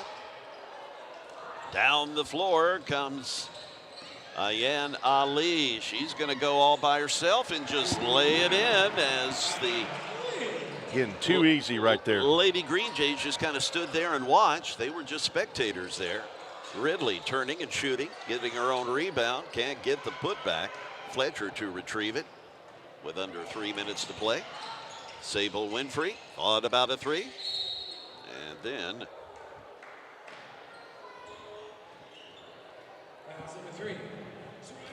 game's tight for Bats was there for the foul. This game was tight for about 2.5 quarters. Motlow State took a 10-point lead after the third quarter. Has now extended that to 2:13, 2 minutes and 50 seconds to go. Next up for the women, Dyersburg State against Cleveland State. And the left-handed layup by Anam is good. She'll go back to the free throw line. Practice her free throws. Yeah, because she's missed her last 4 attempts.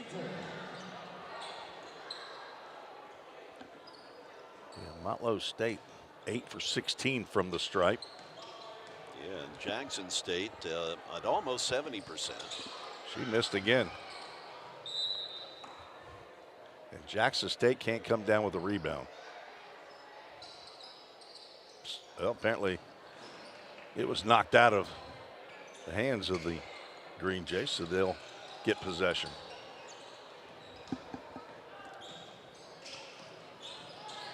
Johnson looked like she wasn't expecting that.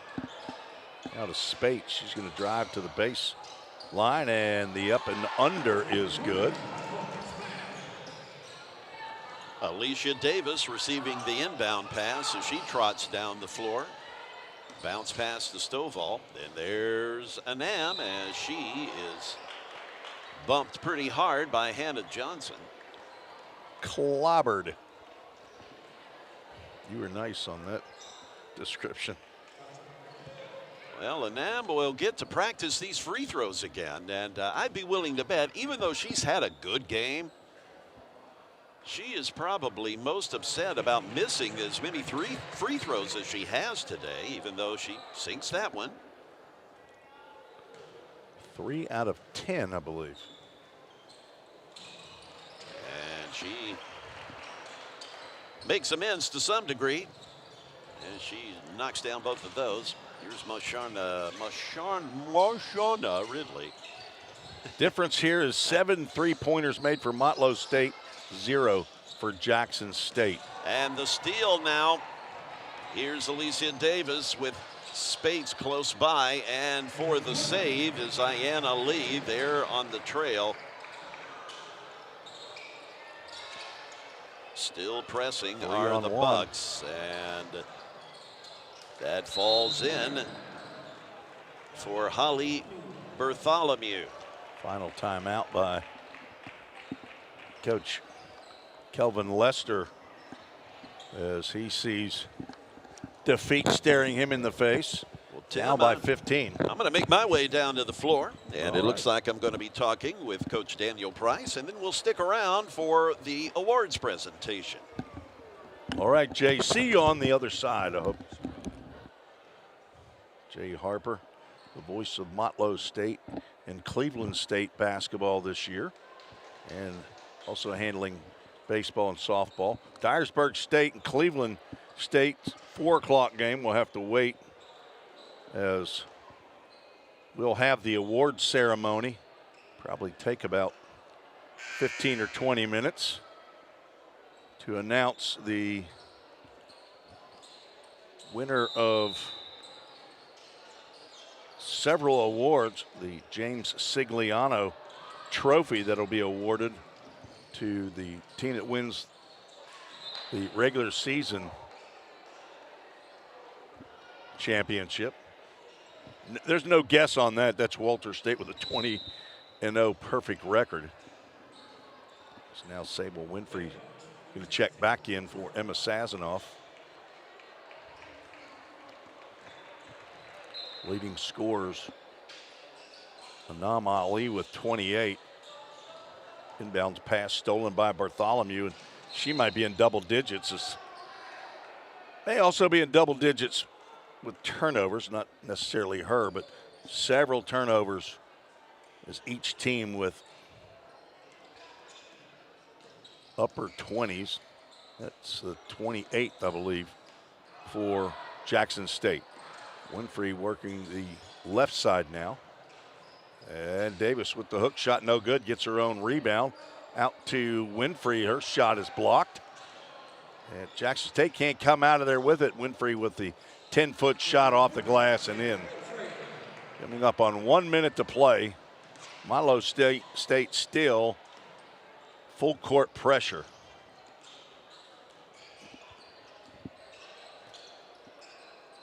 Jackson State going to try to work their offense, and that means Brooklyn Spates with the basketball just goes straight to the rim.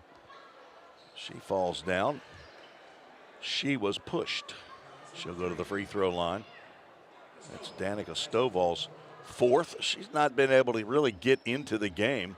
Stovall, she's been in foul trouble most of the game. 5 points for the young lady from Winchester, Tennessee, as Brooklyn Spates goes to the line. Jackson, Tennessee, Bartlett High School. First shot, no good. Free throw percentage right at about 70% for Jackson State. Haven't shot enough of them to make up the difference in 21-point difference from the three-point arc. 0 for 2. And Stovall, after committing the foul, gets the rebound. Up court to Motlow, and they throw it away. Again, with 38.1 seconds on the clock. It's not going to matter, but you want to get ready as you're going to take on Walter State tomorrow at 4 p.m. That'll be the third game of the day. Mashana Ridley had a good year for the Green Jays, and that's going to be a travel as Brooklyn Spates tried to get through a couple of Motlow State Bucks, but they weren't budging. Now the shot clock is off. See if Motlow State just holds to take this 17-point victory. Alicia Davis will dribble out the clock. 83-66 as each of the quarters, Motlow increased their total. 17, 21, 22, and a 23-point fourth quarter as Motlow State gets above 500 in their overall record, 16 and 15. Jackson State falls to 14 and 12 as now Motlow State will take on Walter State again tomorrow in one semifinal game. And Jay Harper is down with Coach Price. Jay, take it away. Well, Coach, you weathered the storm. That was indeed a full team effort. It was. We kind of played better in the second half. We didn't pick up as many fouls in the second half. We started moving the ball well, and we actually pushed the pace a little bit more and started getting our layups and open shots. Well, you don't have any time to gloat. That's the case. I mean, a quick turnaround with Walter State tomorrow. How do you prepare for a quick turnaround like that? Well, in tournaments like this, we've kind of prepared ahead of time. So in the preseason, non-conference, we played 3 games in a row. So we had to scout every single game and prepare for every single game in one practice. So we already kind of went over the things that we were going to do against Walter State. We got a chance to watch them today. And then so we kind of prepared. We'll talk about it tonight, and then we'll do a walkthrough in the morning. All right, Coach. We'll see you tomorrow. All right, see you. All right, thank you. That again, Coach Daniel Price, Sr., head coach of the winning Motlow State Bucks. Let's send it back upstairs. All right, Jay, thank you as we prepare for the awards ceremony. As Dr. Wendy Tossenson, the president here at VolState, has given her a wave right there. She's a super fan here at VolState. At TCCAA Commissioner Mike Campbell and Avery Swinson, the assistant athletic director, is the director for women's athletics for Region 7. She and Chris Perkins, the TBR liaison, the 4 people out there on the court as Richard Murray on the public address microphone. He is announcing the James Sigliano Trophy. Winner, former commissioner back 2008 to 2014, Jim Sigliano. Longtime TCCAA commissioner, the late James Sigliano. He's a Hall of Fame member from Cleveland State. As the winner of that award is the Lady Senators from Walter State. You see head coach Jasmine Coleman, assistant coach Chris Harris out with the team. They won game 1 today.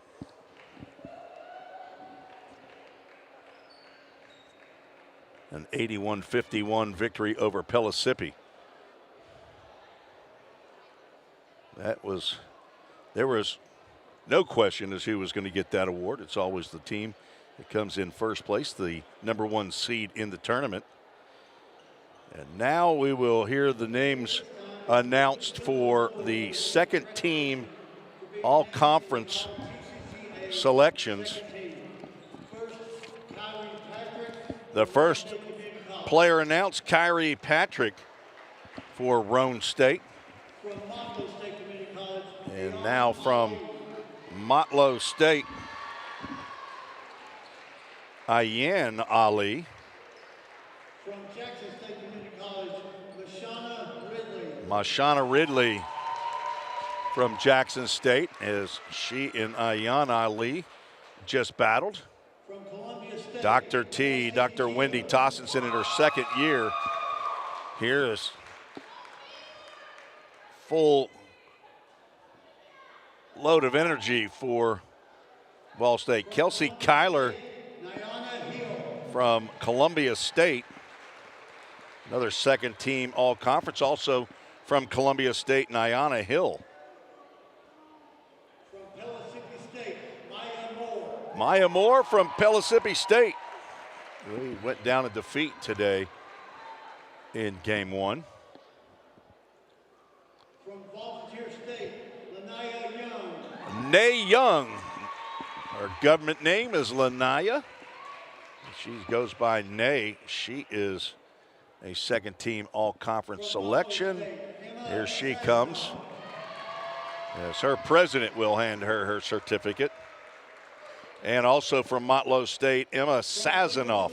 Second team all-conference, Marnasia Houston from Cleveland State.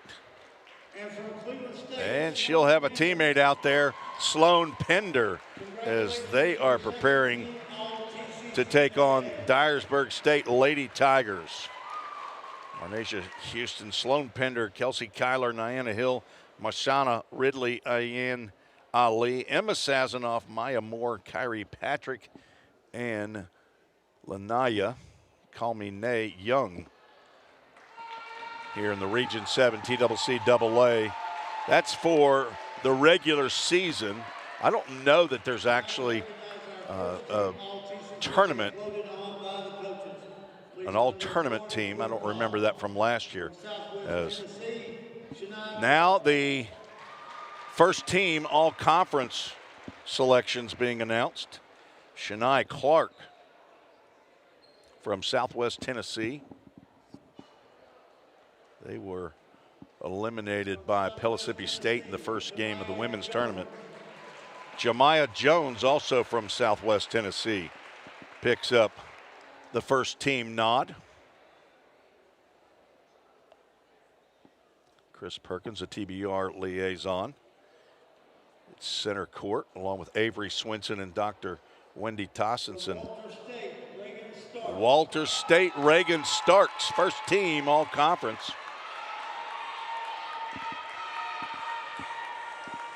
You would expect Walters to have a large representation. And the next is Nija Gibbs.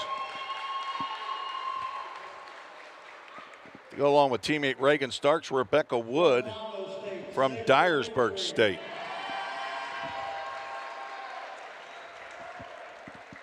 Sable Winfrey just got the victory. She's first team all-conference selection. Hannah Johnson, excellent player for Jackson State. Hannah finished with 23 points in that game. Layla Bolden from Chattanooga State. First team all-conference. Jada Rainey, the leading rebounder in the conference from Volunteer State, is selected to the first team all-conference. Dressed in pink. And a second year in a row, first team all-conference selection from Columbia State, Lily Melton from Tullahoma, Tennessee. And for Walter State, you can't leave her off the first team all-conference. Terriana Griffin, the leading scorer. First team all-conference, Layla Bolden, Lily Melton, Rebecca Wood, Hannah Johnson, Sable Winfrey, Shania Clark, Jemiah Jones, Jada Rainey, Reagan Starks, Nija Gibbs, and Terriana Griffin.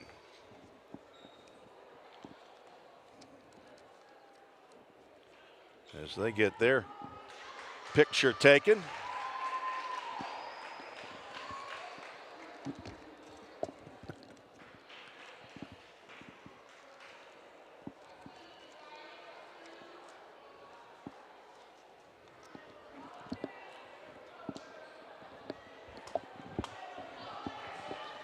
And the next selections are going to be the individual awards.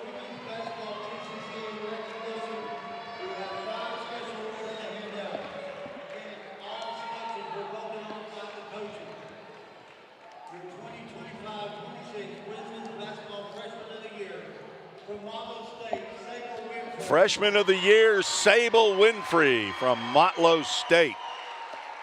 Last year's Freshman of the Year was Terriana Griffin. Next up, the 25-26 Defensive Player of the Year. And the Defensive Player of the Year, Shania Clark from Southwest Tennessee.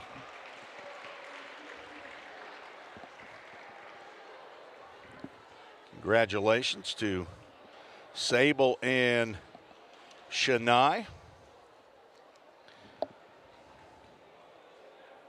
Last year's Defensive Player of the Year was Kendall Myrie from right here at Volunteer State. The Offensive Player of the Year, no question about who this is going to be.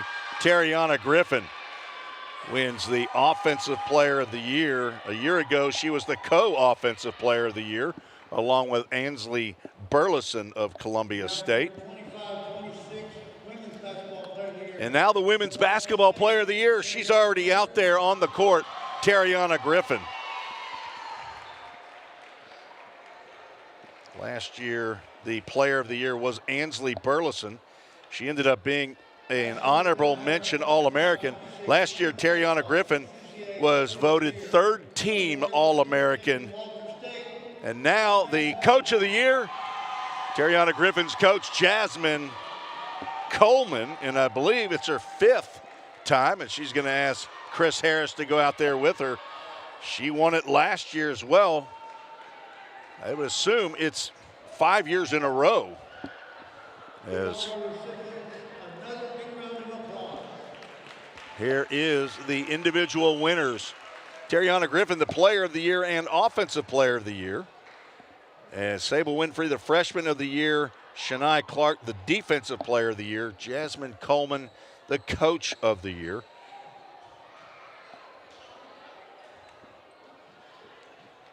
Walters State annually has a lot of players with those awards.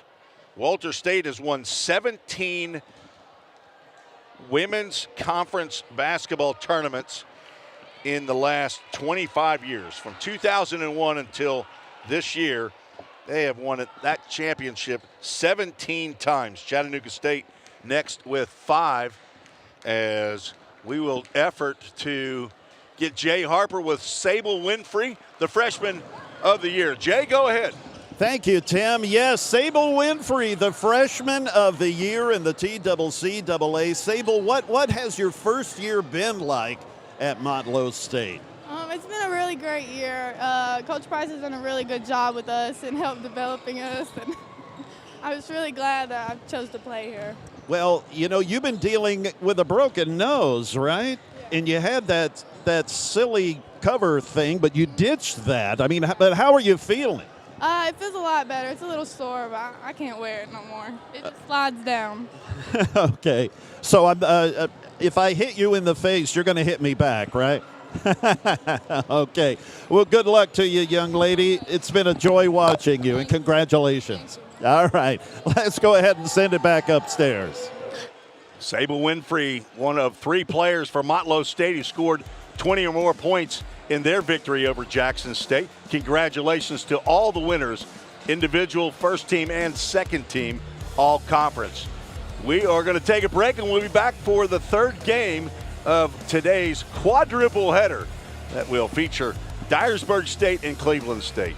And for now, we'll send it to the studio, as it were, and be right back for more action. You've been watching and listening to the VolState Sports Network.